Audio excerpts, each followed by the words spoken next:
안녕하세요. 한 회사에 다니는 평범한 40대 직장인 남자입니다.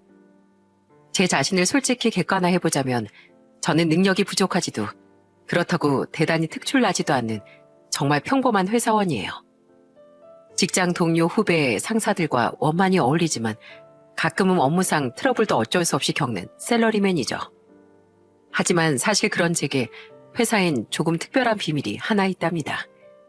그 특별하고 소중한 비밀이 왜 생겼는지 그 놀라운 인연과 사건에 대해 지금부터 여러분께 말씀드려 볼게요.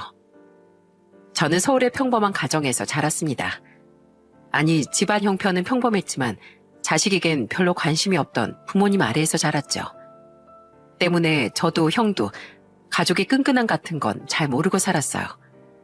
그러다 저보다 3년 먼저 결혼한 형은 생각보다 결혼이 행복한 일인 것 같다고 제게 말해주더군요. 그리고 나이 30에 아내와 연애를 시작한 저는 이 사람이 바로 형이 말하던 나를 행복으로 이끌어줄 사람인가 싶었습니다.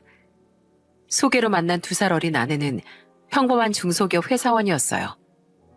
그런데 집안 형편이 넉넉한 것도 아니고 벌이가 많은 것도 아닌데 아내는 항상 밝아 보이더라고요. 연애를 하며 알게 된 건 그런 아내의 바탕엔 지극한 부모님의 사랑이 있었다는 겁니다. 아내는 부모님이 항상 자신에게든 부모님 서로에게든 칭찬하고 다정하게 대하는 모습을 보며 살았다고 했거든요. 그러다 한 번은 아내가 장인어른에 대해 말해준 적이 있었어요. 우리 아빠 사실은 내 친아빠 아니야. 나 17살 때 엄마랑 재혼한 새아빠셔. 진짜? 매번 부모님 자랑을 그렇게 하길래 난 당연히 친아버지일 거라고 생각했어. 근데 이혼하고 날 한 번도 안 찾았던 친아빠보단 난 새아빠가 좋아. 우리 아빠는 아주 예전에 사별하고 자식이 없으셨대. 그래서 재혼하고 생긴 외동딸인 날 완전 공주님처럼 대해주셨어. 난 그런 아빠 덕분에 진짜 행복하게 자랐다니까. 정말 대단하신 분이다. 친자식한테도 못하는 부모님이 얼마나 많은데. 맞아. 우리 집이 원래는 좀 잘 살았거든. 아빠가 큰 식당을 하셔서 말이야. 근데 2년 전쯤에 아빠 식당이 폭삭 망하면서 집이 많이 어려워졌어. 그래서 아빠는 지금 아파트 경비 일하시고 엄만 건물 청소 다니고 계셔. 난 그때 솔직히 좀 무서웠어. 내가 친아빠랑 살 땐 집에 돈이 없어서 부모님 사이가 안 좋았었거든. 그래서 지금의 아빠랑 엄마 사이도 멀어질 줄 알았어. 근데 아니더라. 두 분은 여전히 사이가 좋았고 그래서 우리 집은 여태까지도 쭉 화목해. 내 친아빠의 문제는 능력이 없던 게 아니라 그 어려움을 가족하고 이겨나갈 의지 자체가 없다는 거였더라고. 아무튼 그래서 난 지금의 아빠가 너무 좋고 존경스러워. 아내 가정살 듣는데 이상하게 그때 결혼 결심이 들더라고요. 이렇게 가족에 대한 고찰을 할 수 있는 사람이라면 분명 저와 좋은 가정을 꾸려나갈 수 있을 거라고 생각했거든요. 저는 얼마 뒤 아내에게 청혼을 했습니다. 그렇게 저는 나이 32에 아내와 꿈만 같은 가정을 꾸리게 됐죠. 지아나, 서유라, 아빠한테 뽀뽀. 우린 아들 하나, 딸 하나를 낳으며 정말 행복한 결혼 생활을 했습니다. 아내와 아이들 덕분도 있지만 제가 결혼 생활에 대해 만족한 이유가 하나 더 있었어요. 그건 바로 자식 사랑이 지극하신 장인 장모님을 만난 일이었죠. 아이고, 우리 아드님 왔어? 어디 같이 나이 들고 있는 우리 사이 얼굴에 주름살 좀 늘었나? 장인어른, 저 이래봬도 아직 30대예요. 아직 주름 자글자글해지려면 한참 멀었다고요. 좋을 때구만. 근데 주름살 같은 거 좀 생겨도 괜찮어. 좀 자글자글해지면 어떤가? 자네도 우리 주영이도 언제까지나 우리한테 이렇게 사랑스러운 자식들일 텐데. 외동딸 사랑이 끔찍하신 장인 장모님은 사위 사랑도 마찬가지셨어요. 두 분은 저를 우리 사위라고 부르기도 하고 우리 아드님이라고 부르기도 하셨습니다. 그러면서 요즘 아픈 데는 없는지 회사 생활은 뭐가 재밌고 뭐가 불만인지 사소한 일상을 자주 물으셨죠. 저희 부모님과 너무 다른 두 분의 관심이 처음에 많이 어색했어요. 그런데 내심 제 안에 부모님의 사랑에 대한 결핍이 있었던 걸까요? 그런 두 분의 관심이 부담스럽기보단 마치 제가 어린애가 된 것 마냥 어색해도 좋더라고요. 그리고 꽤 나중에 저는 아내에게 이런 이야기를 듣게 됐죠. 우리 부모님 원래 남한테 되게 조심스러운 분들이셔. 요즘 부모 자식 간에도 서로 간섭하지 않는 세상인데 사위인 당신한테 왜 그렇게 관심을 많이 표하셨는지 알아? 사실 내가 결혼 전에 슬쩍 당신이 부모님께 서운해하면서 잘한 것 같다고 말했었거든. 그런 말 한 거 알면 당신이 안 좋아했을 거 알아. 근데 그땐 결혼 전이라 내가 좀 싱숭생숭한 시기였어서 오랜만에 두 분하고 술을 많이 마신 날이어서 그랬던 것 같아. 미안해. 근데 그때 내 이야기를 기억해뒀다가 두 분이 당신에게 더 관심을 기울이려고 노력하신 것 같더라. 그 말을 들으니 평소 저를 맞아주던 두 분의 모습이 떠올랐습니다. 특히 만날 때와 헤어질 때 한 번도 빠지지 않고 저를 꼭 안아주시던 장인어른의 모습이 말이죠. 그 모습들이 전부 저에 대한 큰 애정이었다는 걸 새삼 알게 되자 두 분에 대한 감사함이 더욱 치솟더라고요. 저는 정말이지 아내와 결혼한 게 태어나서 가장 잘한 일이라고 생각했습니다. 그리고 무엇보다 가정적이고 책임감 있는 가장인 제 롤모델과 같았던 장인어른이 너무 좋았죠. 그런 장인어른께 너무 이른 불행이 찾아왔을 때 정말 가슴이 무너지는 것 같더라고요. 제가 결혼한 지 8년이 지났던 해 저는 너무나도 불길한 장인어른의 전화를 받게 됐어요. 강서방, 자네 지금 일하나? 오늘은 밖에 출장 나왔다가 바로 퇴근하라고 해서 일찍 퇴근 중이에요. 근데 무슨 일이세요, 장인어른? 목소리가 왜 이렇게 안 좋으세요? 그럼 강서방, 미안한데 나랑 병원에 좀 같이 가주면 안 되겠나? 내가 요새 아무래도 상태가 이상한데 도저히 혼자선 무서워서 못 가겠네. 네? 어디 편찮으신 거예요? 그건 아니고 내가 요새 자꾸 뭔가를 깜빡깜빡하네. 저번엔 일할 때 엘리베이터 수리 때문에 기사들이 왔는데 내가 어느 엘리베이터가 언제 고장났는지 아예 까맣게 기억을 못했네. 그런 일이 한두 번이 아니야. 매일 보는 입주민 얼굴을 기억 못해서 문제도 생겼었고 비상 열쇠 꾸러미를 못 찾아 주민들 원성을 듣기도 했어. 그뿐인가? 아이 가끔 출퇴근할 때 그 익숙한 길도 헷갈리고 아내가 끓여놓은 찌개에 나도 모르게 그만 양말을 담가놨다가 뒤늦게 발견하고 찌개를 다 버리기도 했네. 아직 아내가 이런 걸 모르는데 나 아무래도 치매 같아. 내 나이가 이제 겨우 68인데 나 너무 무섭네. 장인어른은 덜덜 떨리는 목소리로 제게 말씀하셨습니다. 제발 아니길 바랬지만 제가 듣기에도 그건 분명 치매 초기 증상 같더라고요. 사위인 저도 무서운데 장인어른은 오죽하셨겠습니까? 장인어른은 항상 자신이 지켜주려고만 했던 장모님과 아내에게 먼저 말하기엔 한 집안의 가장이었던 사람으로서 도무지 용기가 나지 않는다고 하시더군요. 그 때문에 장인어른은 함께 살던 장모님께도 필사적으로 자신의 이상을 숨겨오셨다고 했죠. 며칠 뒤 저는 아내 몰래 휴가를 냈습니다. 그리곤 장인어른을 모시고 검사를 위해 병원으로 향했죠. 그렇게 받게 된 검사 결과는 참담했어요. 아직 살 날이 구말린데 우리 불쌍한 마누라 어떡하나. 차라리 걸리려면 몸이 아픈 병이 걸릴 것이지 왜 가족들을 불행하게 만든다는 치매에 걸린 거야. 너무 걱정 마세요, 장인어른. 아무리 치매라고 해도 아직 초기라잖아요. 초기에 잘 관리하시면 10년도 넘게 악화되지 않는 분들도 많대요. 결국 장인어른은 초기 치매 판정을 받으셨습니다. 장인어른은 남에게 피해를 줄 수 없다며 경비 일을 그만두셨어요. 그리고 알아야 가족들도 조심할 수 있다며 아내와 장모님께 치매 사실을 털어놓으셨죠. 항상 든든한 가장이었던 장인어른의 치매 소식에 아내와 장모님은 두 눈을 질끈 감더라고요. 하지만 두 사람은 곧장 마음을 다스리고 장인어른을 안심시키기 위해 노력했어요. 당신 앞으로 병원에서 받은 약 꼬박꼬박 잘 챙겨 먹어요. 알았죠? 나도 옆에서 도울 테니까 우리 같이 잘 관리하면 아무 문제 없을 거예요. 맞아요, 아빠. 아휴, 우리 아빠 너무 놀라셨겠다. 아빠가 평생 엄마랑 저 지켜주셨잖아요. 그러니까 이젠 우리가 아빠 지켜드릴게요. 아무 걱정하지 마세요. 장인어른의 가족에 대한 헌신의 세월이 가슴 저리게 느껴지는 순간이었습니다. 아내와 저는 그때 이후 아이들을 데리고 더 자주 처가댁을 찾아갔어요. 장인어른, 장모님, 저희 왔습니다. 장인어른, 이번 주엔 별일 없으셨어요? 별일은 매일이 똑같지 뭐. 제가 양평에 펜션 예약해놨거든요. 지금 출발해서 딱 점심 먹고 놀다가 저녁도 먹고 하루 자고 오면 될 것 같아요. 장모님이 미리 1박 짐도 다 싸두셨대요. 펜션? 아유, 우리 사정에 펜션이라니. 난 우리 주영이한테 미안해서 못 가네. 집안 말아먹은 가장이 무슨 염치로 그런 데 가나. 장인어른은 어떻게든 진행 속도를 늦추려 약을 드시며 노력하셨습니다. 하지만 안타깝게도 장인어른의 상태는 점점 악화돼 갔죠. 그런데 치매 오신 분들을 보면 꼭 반복하는 특정 행동들이 있잖아요. 장인어른은 자꾸만 오래전 식당이 망했던 일을 꺼내며 유독 아내에게 미안해 하시더라고요. 또한 아내와 장모님에게 자꾸 이상한 말을 묻기도 하셨죠. 주영아, 이거 얼마 안 되지만 용돈 바꿔라.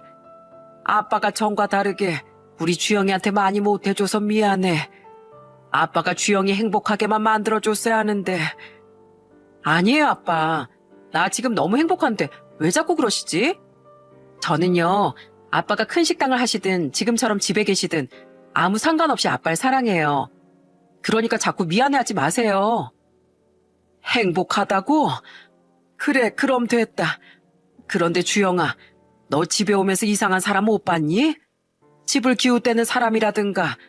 여보, 당신도 그런 사람 못 봤어? 못 봤어요. 이 사람이 왜 자꾸 그런 이상한 걸 묻는데? 미안하네, 강서방. 이 사람이 오늘따라 또 상태가 좀 안 좋구먼. 이러다 금세 말 걸세. 이 영감, 내가 예전 남편이랑 살 때 가난해서 하도 힘들어했다 보니까 재혼한 자신이 나랑 우리 주영이를 꼭 호강시켜줘야겠다고 생각하던 사람이었어. 그래서 식당이 망했을 때 우리 앞에서는 의연한 척했지만 속으로 많이 힘들어했던 모양이더라고. 그런데 그때 생각보다 많이 마음이 아팠던 모양이야. 치매 오고 자꾸 저런 소리를 하니 말이야. 그건 그렇고 자꾸 누가 기웃거리냐는 얘기는 왜 하는 거지?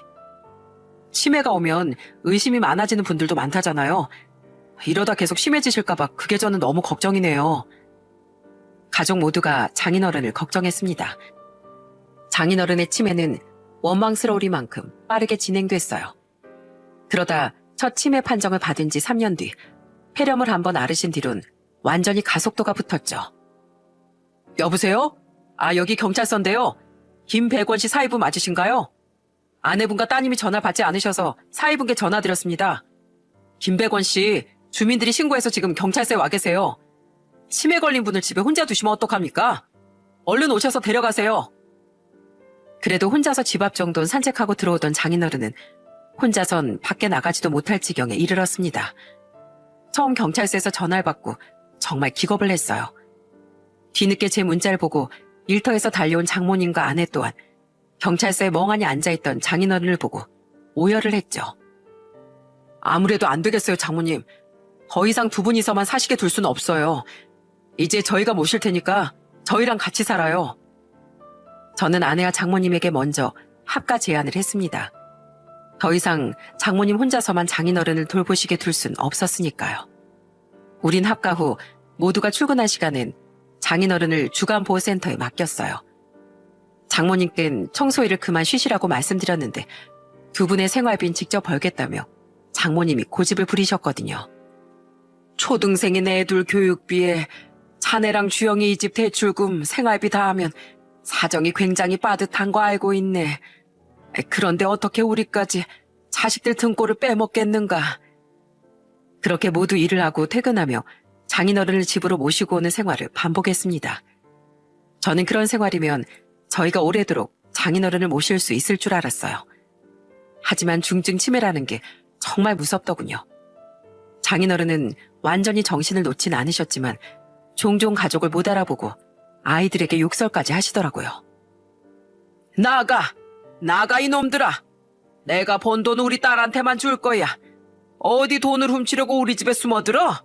이 거지 꼬맹이들아. 장인어른, 지안이 소율이 장인어른 손주들이잖아요. 애들이 무슨 돈을 훔치려고 한다고 그러세요? 아빠, 아빠 딸 주영이 여기 있네. 아빠가 저번에 나한테 용돈 줬잖아. 그래서 아빠 지금 돈 하나도 없어. 그래서 누가 훔쳐갈 돈도 없어.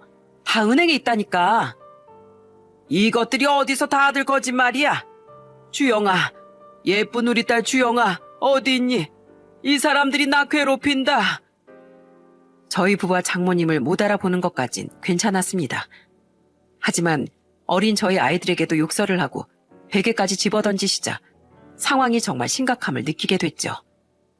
그래도 저와 아내는 어떻게든 장인어른을 끝까지 모시려고 노력했어요. 그런 와중에 가장 먼저 결단을 내린 분은 바로 장모님이었습니다. 강서방, 자네도 주영이도 할 만큼 했네. 이젠 우리 영감 그만 치매 요양원으로 모시세. 아니에요, 장모님. 저희 아직 장인어른 충분히 모실 수 있어요. 다 그렇진 않겠지만 요새 요양원 관련된 안 좋은 기사가 어디 한두 개인가요? 불안해서라도 저흰 장인어른 못 보내요. 지금은 돌아가신 내 친구 큰오라버니를 예전에 모셨던 요양원이 있어. 요양원 분들이 워낙 좋아서 내 친구도 자식들도 다 안심하고 오라버님을 맡겼던 곳이네. 나도 두어 번 문병 가봐서 꽤 괜찮은 곳인 걸 확인했어. 장모님, 장인어른이 멀쩡하실 때도 아직 종종 있잖아요. 내 말 듣게. 어른인 우리야 이해하고 견딘다지만 애들은 어쩔 텐가. 자네는 아빠지 않나. 애들을 먼저 생각해야지. 요양원에 모신다고 불효자식 되는 거 아니야. 다들 그렇게 살아. 그러니까 내 말 듣게. 어? 이러다 애들이 진짜 다치고 나서야 후회할 텐가? 주영아, 너도 고집 부리지 말고 이 엄마 말 들어. 네 아빠 보호자는 엄마야. 엄마 말 따라줘. 엄마, 그래도 어떻게 아직 멀쩡할 때도 많은 아빠를 요양원에 모셔. 난 못해. 하지만 아내와 저는 끝까지 장인어른을 놓지 않으려 안간힘을 썼어요.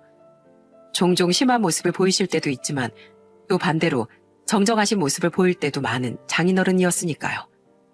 그런데 어느 날 장인어른이 조용히 저를 불러 이렇게 말씀하시지 않겠어요? 강서방, 이리 좀 와보게.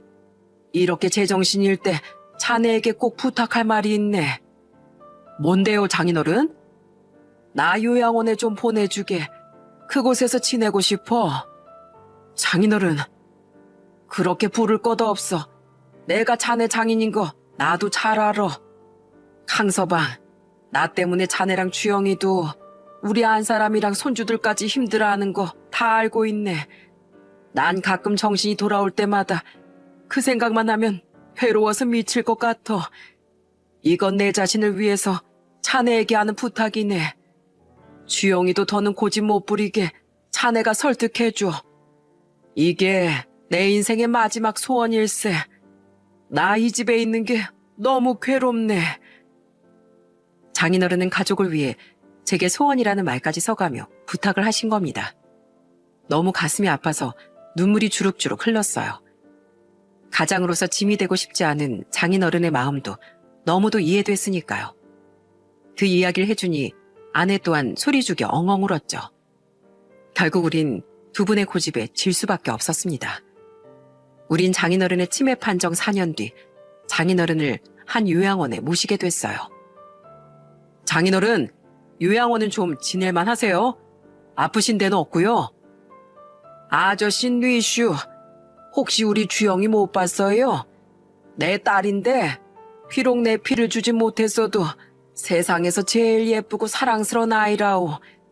그 눈은 땡그랗고 코가 오똑한 것이 딱 저기 저 애가 크면 우리 딸처럼 생겼겠구먼. 저와 아내는 아이들을 데리고 장인어른을 만나러 일주일에 한 번은 꼬박꼬박 찾아갔습니다. 장모님은 일이 끝나면 일주일에 두세 번씩 장인어른의 요양원에 달려갔다 저녁이 돼서야 집에 오셨죠.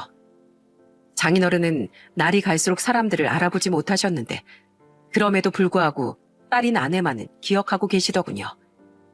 비록 눈앞에 있는 아내를 보고도 알아보지 못하셨지만 저희 딸을 보며 아내를 닮았다고 하실 정도로 아내에 대한 기억은 간직하고 계시더라고요. 여보, 나 드디어 이직 성공했어. 이제 연봉도 꽤나 오를 거라고. 우와, 그렇게 노력하더니 당신 해냈구나. 정말 축하해. 축하하네, 강서방. 그동안 정말 고생 많았어. 아니에요, 장모님. 장모님, 이 사이가 얼른 능력 키워서 장모님이 그만 일하실 수 있게 꼭 만들어 드릴게요. 그래서 맨날 장인어른 걱정뿐인 장모님이 돈 걱정 없이 편하게 장인어른 간병에만 집중하실 수 있게 해드릴 거예요. 저는 넉넉지 않은 형편에 여전히 건물 청소일을 다니시던 장모님이 안쓰러웠습니다. 때문에 조금이라도 돈을 많이 벌고자 더 큰 회사로 이직하기 위해 열심히 준비했어요.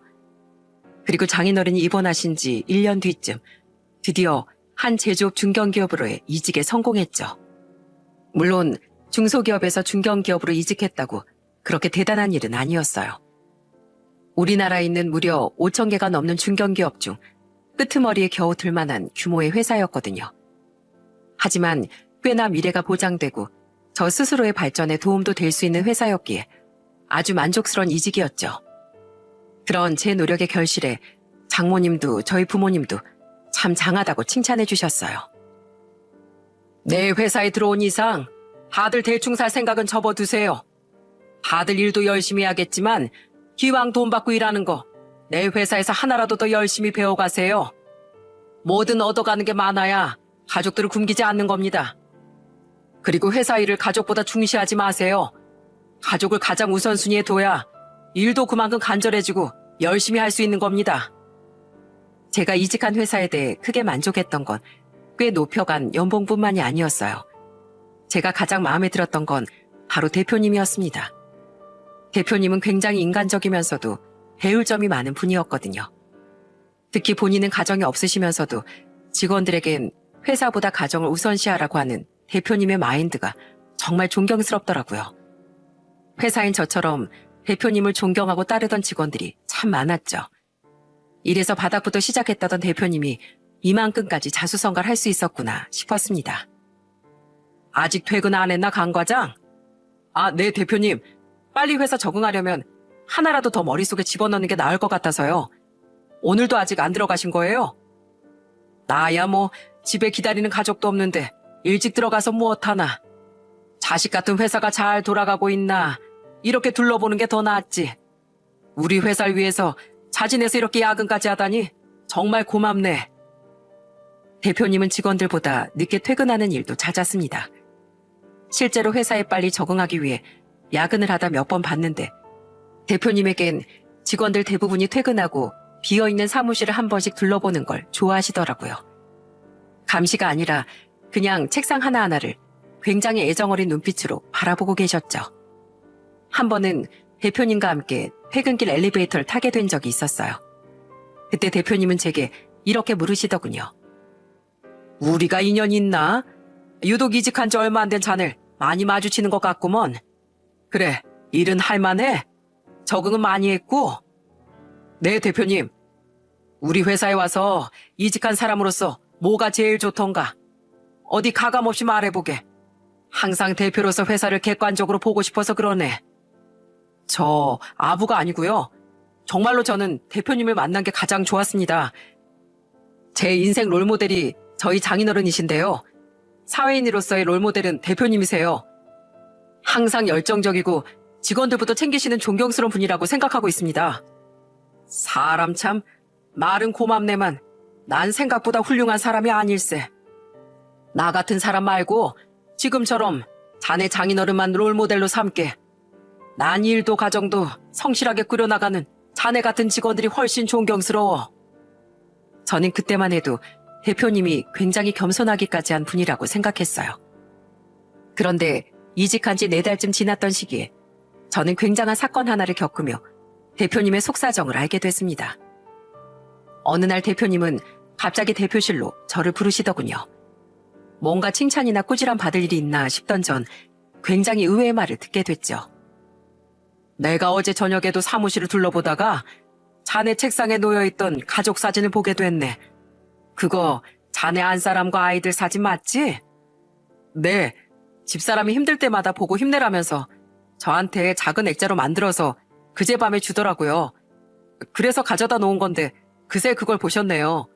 그런데 그건 왜요? 자네 안사람 혹시 이름이 뭔가? 나이 몇 살이야?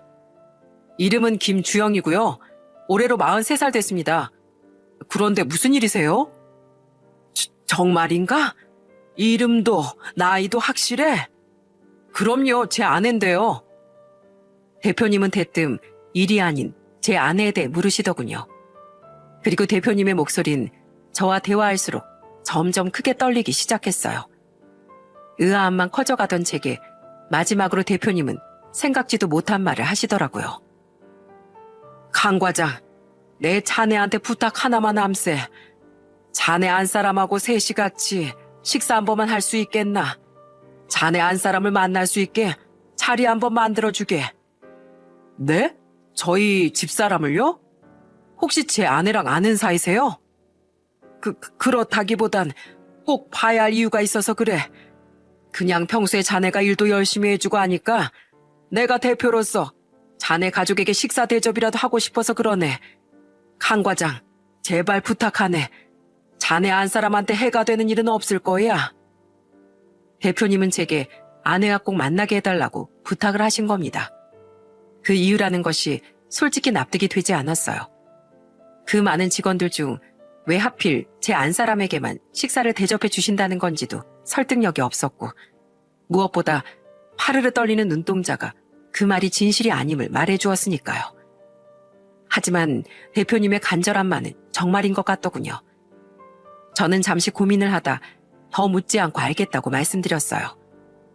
어차피 저도 한 자리에 있을 테고 저렇게까지 간절하게 말씀하시는데 그만한 이유가 있을 거라 생각했거든요.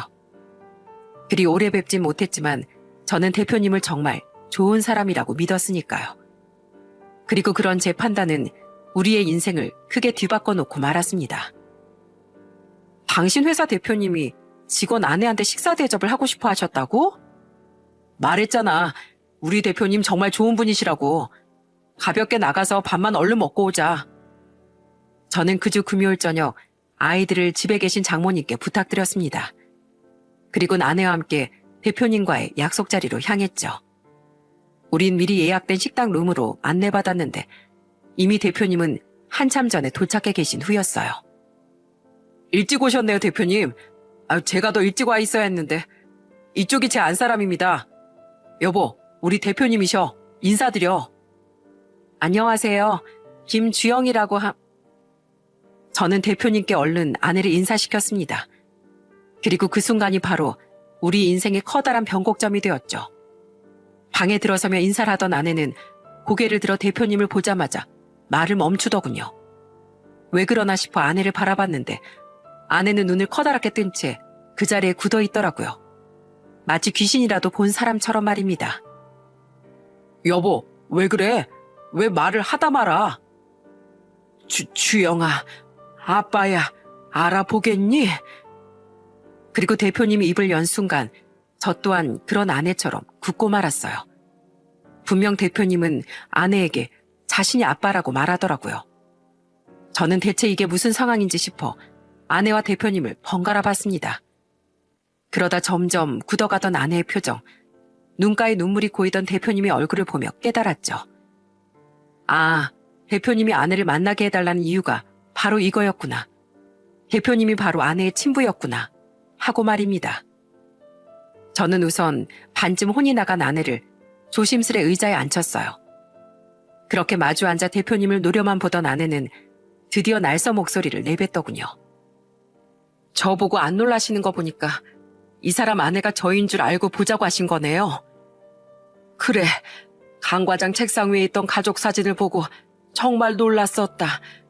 내 기억 속 네 얼굴과 너무 닮은 사람이 있어서 말이야. 그래서 물어봤더니 이름도 나이도 모두 네가 맞더구나. 그래서 내가 강 과장한테 부탁했다. 네가 내가 누군지 알면 만나보려고 하지도 않을까 봐 그냥 자리만 만들어달라고 간절히 부탁했어. 미리 말 못해서 미안하네, 강 과장. 대표님의 사과에 뭐라고 대답할지 모르겠더군요. 그리고 그런 대표님의 말에 대답한 건 아내였죠. 그래도 양심은 있으셨네요.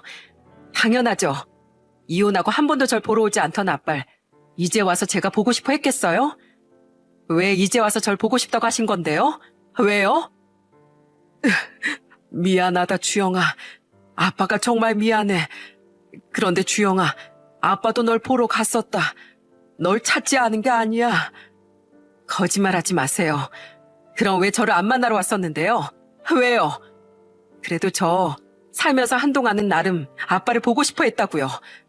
아무리 엄마랑 날 고생시켰어도 한때는 절 끔찍히 생각했던 아빠였으니까요. 아내는 원망스러운 말을 외치며 눈물을 흘렸습니다. 대표님 또한 서러운 눈물을 토해내며 말을 잇지 못하시더라고요. 그렇게 한동안 방 안은 두 사람의 울음소리만 가득했어요. 그러다 겨우 목소리를 가다듬은 대표님이 저에게 과거의 이야기를 해주시더군요.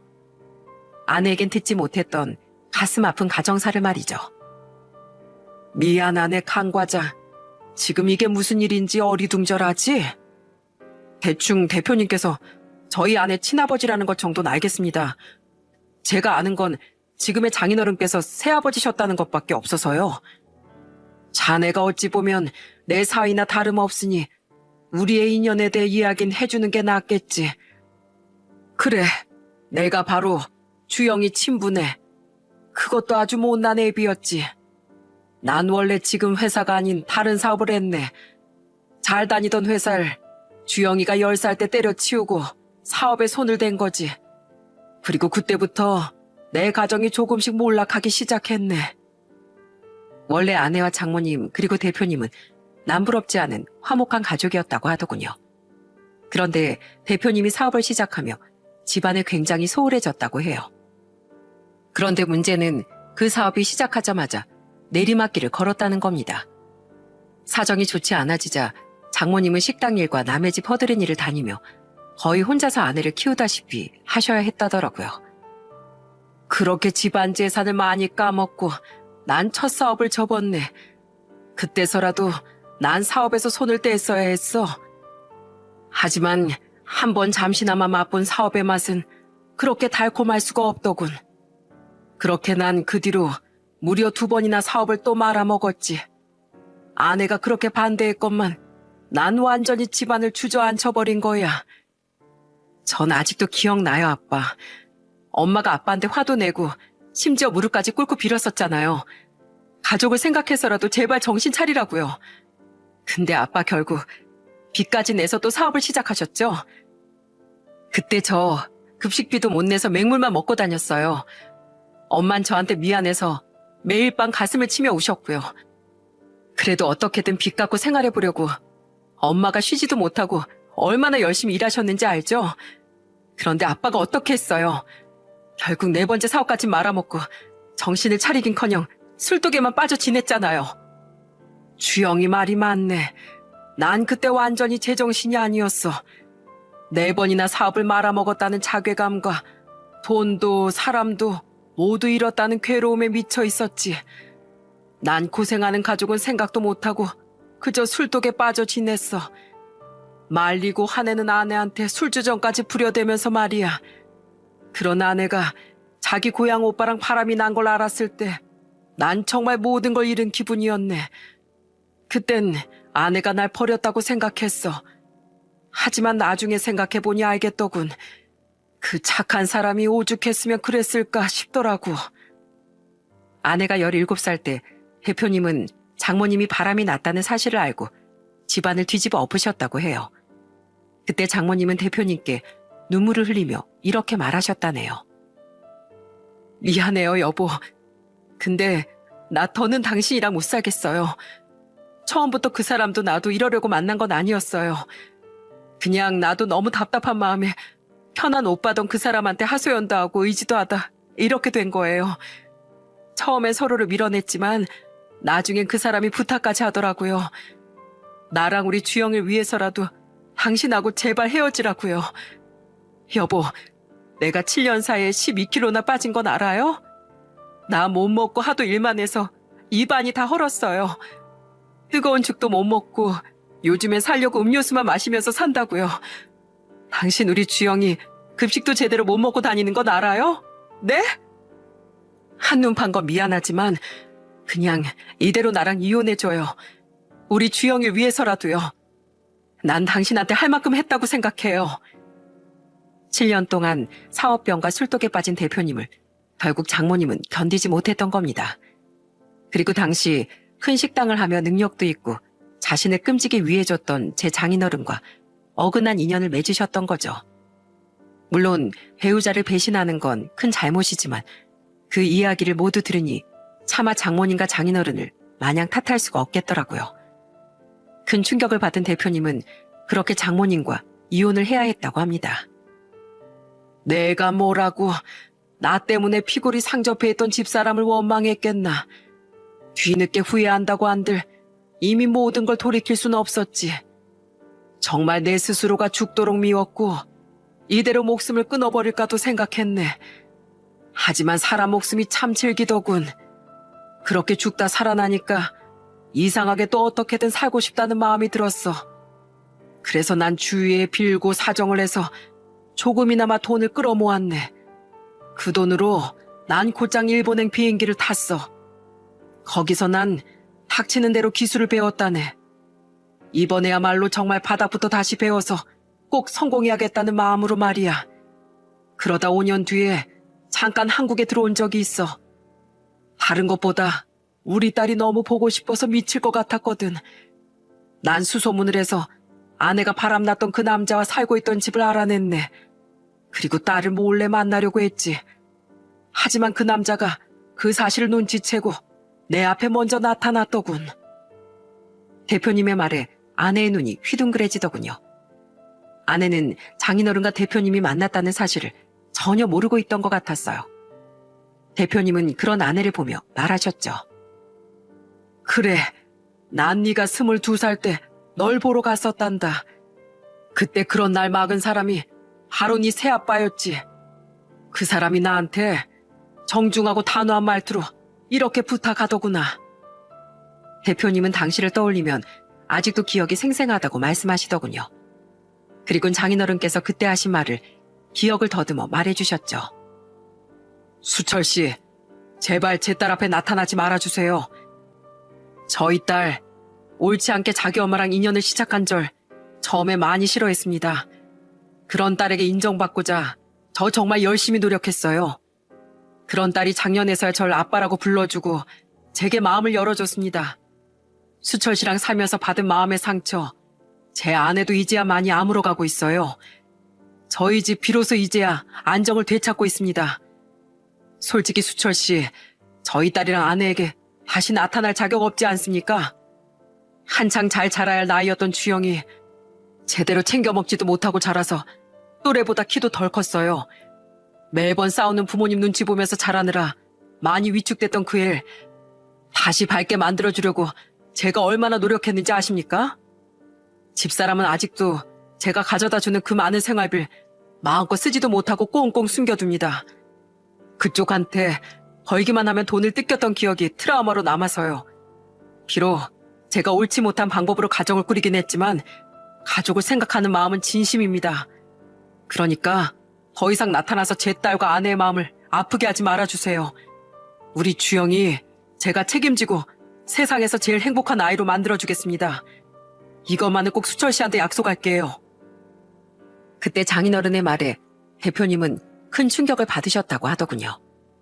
자신이 가족에게 무슨 짓을 했는지 알고는 있었지만 그렇게 남의 입을 통해 들으니 정말 숨고 싶었다고 하시더라고요. 대표님은 결국 아무 말도 못하고 그 자리 벗어나셨다고 했습니다. 하지만 그래도 아내가 걱정되어 한동안 집 주변을 배회하며 아내를 지켜보셨다고 하네요. 그런 날 네 새아빠도 분명 알고 있었다. 두어 번 눈도 마주쳤었으니까. 하지만 그 사람은 그냥 날 모른 척 해줬어.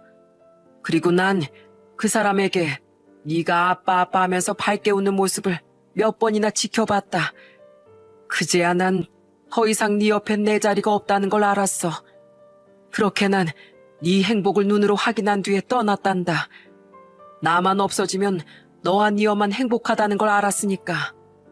어찌 생각해보면 그때 난 네 앞에 진짜로 나타날 자신도 없었던 것 같다. 네 엄마처럼 너도 날 원망하고 있을 것 같았거든. 그래도 제 앞에 나타나셨어야죠. 그래서 저한테 미안하다고, 난 널 잊은 게 아니라 죄책감 때문에 떠나는 거라고 말이라도 해주셨어야죠. 물론 지금의 아빠를 너무 사랑했지만 전 어릴 적 저를 예뻐해주던 아빠도 오래도록 기다렸었다고요. 아빠를 원망했었지만 그래도 제 아빠였으니까요. 몰랐다, 주영아. 나로 인해 네가 마음에 상처를 안고 살았을 줄은 정말 몰랐어. 난 네가 날 두 번 다시 보고 싶어 하지 않을 줄 알았다. 그날 이후 대표님은 일본으로 건너가 제 아내를 그리워하며 일에만 집중하셨다고 합니다. 그리고 몇 해 뒤 한국으로 돌아와 사업을 시작하신 거죠. 그러면서도 그 긴 세월 동안 아내를 한 번도 잊지 않고 그리워하셨다고 하네요. 자신의 손으로 가정을 망친 자기 자신을 오래도록 원망하면서 말입니다. 그제야 평소 대표님의 말과 행동이 이해가 되더라고요. 주영아, 너무 늦었겠지만 아빤 정말 단 하루도 널 잊고 산 적이 없어. 그랬으니 강 과장 책상에 사진을 보자마자 널 알아본 거야. 이렇게 잘 커줘서 정말 고맙다. 그리고 정말 미안해. 저야말로 죄송해요. 전 그런 줄도 모르고 전 가끔씩 아빠를 죽도록 원망했어요. 날 그렇게 힘들게 만들더니 아예 기억 속에서 지워버리기까지 한 줄로만 알고요. 대표님과 아내는 그동안의 오해를 풀며 오열을 했습니다. 옆에서 지켜보는데 저까지 눈물이 줄줄 흘렀죠. 저 또한 아내의 이야기만 듣고 아내의 친아버지가 아내를 잊은 줄 알았으니까요. 그날 두 부녀는 눈물 섞인 식사를 하며 그동안 못 나눴던 이야기를 오래도록 나누더라고요. 뭐?